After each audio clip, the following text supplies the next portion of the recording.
Walang pipe eh. Hindi naman tagusan eh, peke lang yan eh. Parang Para mapakita lang na meron, pero hindi naman nakapatong lang oh. check namin ano ba talagang ang purpose niyan. sa kuhan. Anong tawag yun dyan kanina? Jansec? Fake Ano pipe? bang tawag ito eh? Hindi ko alam eh.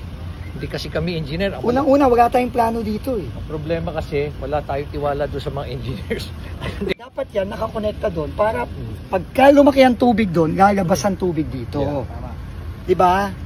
Yun ang purpose niya na. Pero,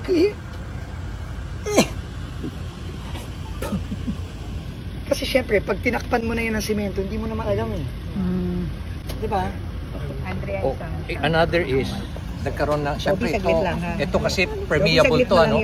Syempre yung tubig, pupunta rito, Ah, pag masisira nasaturate, dito lalabas. Dito lalabas na. Drawing talaga.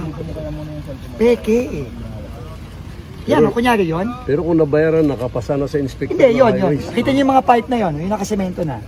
So, ibig sabihin niya, yung mga pipe na yun. Ganyan yan. Tanggalin na lang doon para makita.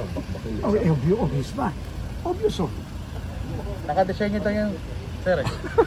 Ha? Parang nakadesign. Nakadesenyo. Ano yan? Parang ano? Sa kabila na sir, ano tapos na sir sa kabila?